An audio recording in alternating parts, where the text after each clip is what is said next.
You hear that? I think those are birds. Do you see that? What about that? Oh, oh, oh, that's me. Oh my goodness. What's that right there? Oh my goodness. I think it's spring. Yes, that's what it finally is. There's no snow on the ground. Oh, this is the best day ever. I'm no longer trapped in the house.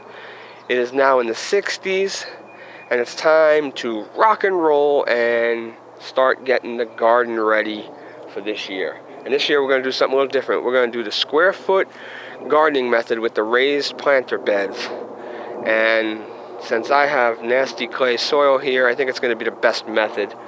I mean, basically, you can't grow anything but like this. I don't even know what kind of life form this is. I think, see all those? What the heck are those? Oh my God, it's infected. No, yeah, the grass is ridiculous. I mean, it barely grows grass. It's mostly weeds. You just can't really grow anything in the clay. So we're going to use the square foot gardening method with the soil mixture that they recommend, or we're going to try to. It's kind of hard to find vermiculite up here. We'll see what happens. But yeah, we're going to do that, and we'll take you along for the ride. So let's go down to the big box retailer and get started. And I'll show you what I get when I get back. What's up, everybody? All right, so here's the deal. We're going to make ourselves a nice container garden. The actual size is supposed to be a 4x4 bed, 6 inches high. I decided that I'm going to bury the bed a little bit, so I got a 10-inch high board.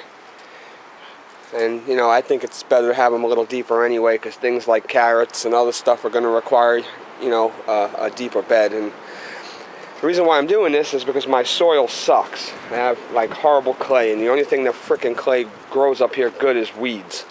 So don't ask me why. I can't even grow grass without getting more weeds than grass. So I'm going to do it a little differently, like I said, this year.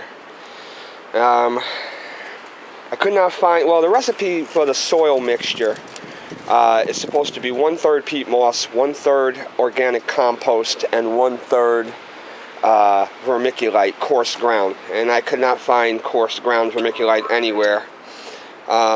So I got a smaller grind of vermiculite, and then I have a coarser grind of perlite. So hopefully that's going to work. Alright, this is a real quick update. When I was researching the products to get for the raised bed garden, which you can see here I put in my front yard, okay? Basically, I said I was going to mix vermiculite and perlite. Well, while they have the same, how do I word this? They're similar, but they do different things. Vermiculite will hold water and then aerate the roots as it dries up, where perlite actually promotes taking water away, so like good drainage.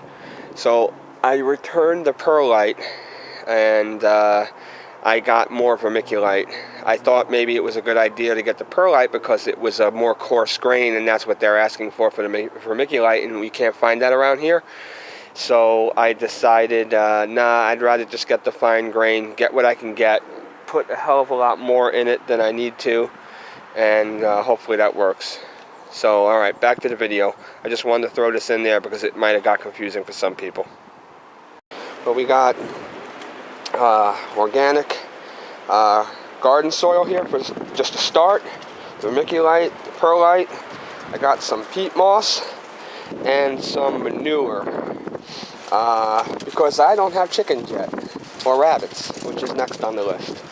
And then we got a little garden lime, which is going to enhance the calcium and magnesium in the soil. So hopefully, well, we'll experiment with that. I'm not 100% sure because it says it reduces the it neutralizes the soil acidity, and I know plants like tomatoes and stuff are acid type plants, so I don't know if that would affect how they grow. So I might do that in one little bed and have one bed without it and see what happens.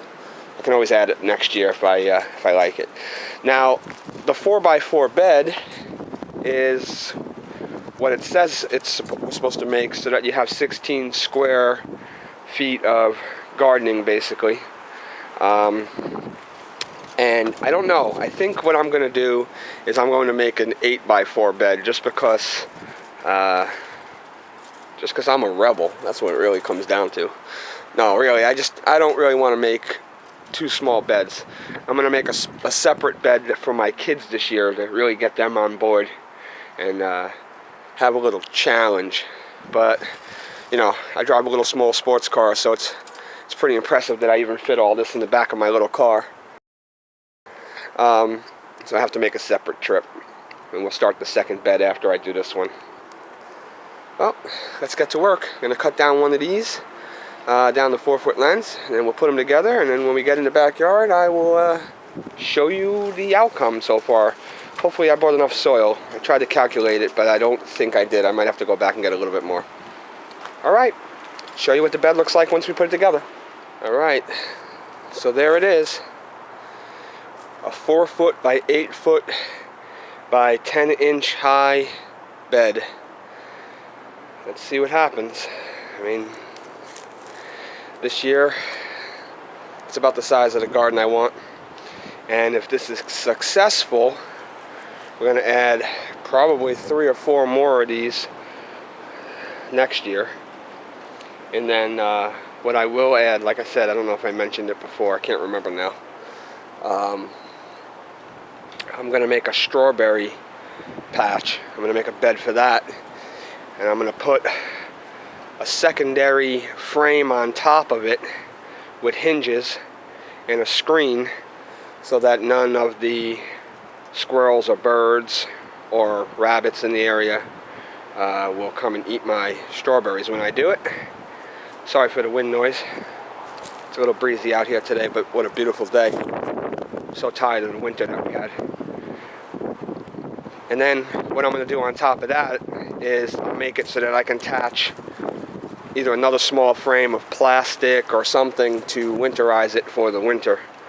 Because I don't really know how well strawberries, I never planted them before, so I don't know how well they're going to do up here in the Northeast and New England area in the winter. I'm not sure if you're supposed to like bury them with something or whatever. I don't know. I really don't know. I got to look into it. My wife wants a strawberry patch, so that's what's going to happen. Alright, let's see. Now I got to find a nice location. I'm waiting for the sun to hit midday so I can get an idea where the sun is all day long. Because I want to make sure the plants get full sun like they're supposed to get all day, as much sun as they can get. So I'll figure out that in my yard, and then that's where we're going to put the bed. And then we'll start doing the soil mixture and getting the soil ready. Alright. Alright, so this is it. That's the planter in the ground. That's a 4x8 by 10 inch deep planter box, as you can see. And I'm probably going to put another small one there and maybe something over here. We'll see. See how it goes so far.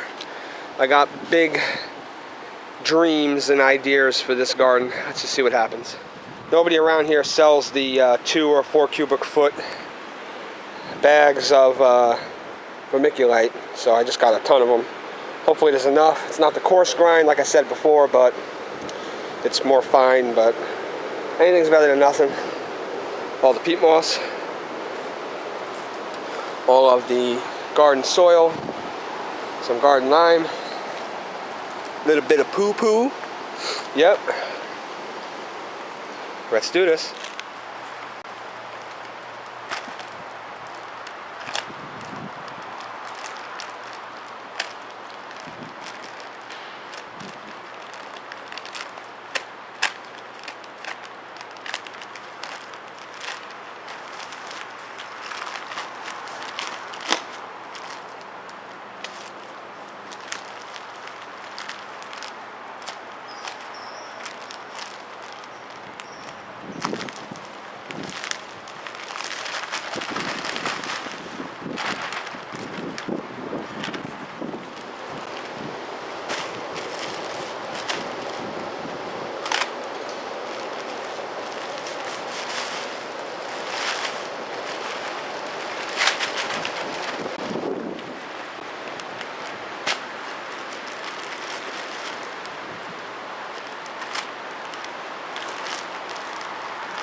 I don't want to bore you with 10 hours of filling up a box, so I'll cut it, and when I come back, I'll show you the final results.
Couple more bags, and I'm done. Alright, as you can see, this is the final result of the mixing of the soil. Very loose and friable. I mean, that's nice organic soil, man. And that vermiculite keeps everything from binding, so the plants and the roots of the plants can just grow freely. I mean, so far, this is the best soil that I had compared to, I don't know if you can see it here. Let me see if I can refocus the camera. Alright, look right here. It's hard clay.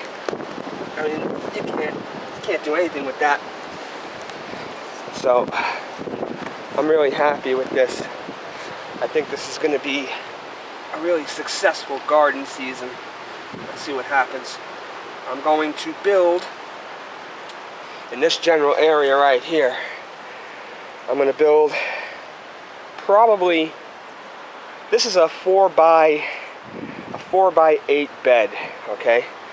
I'm going to probably build another 2 foot by 6 foot bed, or 2 foot by 4 foot, and then another maybe 3 by 3, or I don't know, we'll see. I want to do a bed for my daughter because she's interested, and I think it's a perfect opportunity to teach her how to start doing things as far as the garden comes. This way, when she's older, and God forbid something happens to me, pass on the skill of self-sustainability. Yeah, see how that rhymed? That was awesome. Anyway, basically, she wants to get involved, so there's no way I'm not going to take the opportunity to teach her. Anytime you can get your kids interested in something, especially when it's starting to win.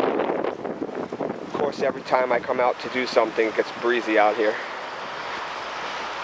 Like I was saying, anytime you get your kids to take interest in something, especially as something as important as this, you got to seize the moment. So She wants to plant her favorite foods. She likes corn, which is going to look crazy up in Connecticut, but that's alright. I guess, well, it doesn't look crazy, but nobody in my neighborhood ever plants corn, so we'll see what happens. She wants to plant corn. I have watermelon that she wants to plant. A few other things. So we'll see what happens. But, yeah, we're going to do that, and I'm going to use my trellis, or I might make a new trellis for the tomatoes. This soil is so loose, there's no way the tomatoes are going to stand up, or the actual tomato supports are going to stand up without falling over. So I'm going to have to come up with some ingenious way to make a support for them. I got an idea what I'm going to do. Probably do it on that end down there. Just problem I have is sun comes from this way across, so I don't want to make tall plants that are going to shade the smaller plants. I want them to get equal sunlight throughout the day. Now we're in spring here. In the summer the sun is a little bit different. It tracks a little bit different. So hopefully where I put this bed won't, my house, which is right over here, I don't know if you can see the bottom of it, I don't know if that's going to cast shade on it during the summer. I hope not. Well, we'll see what happens. As long as I can get 6 hours of sunlight, minimum, we should be alright. Alright, well, next step is to put the 1 foot by 1 foot grid lines. I'll do that when I'm ready to plant. In the meantime, when I get ready to build the other 2 beds, I will show you that process, because I just skipped it to get this out of the way. And we'll start planting. It should be good. Alright. Till then, later, YouTube.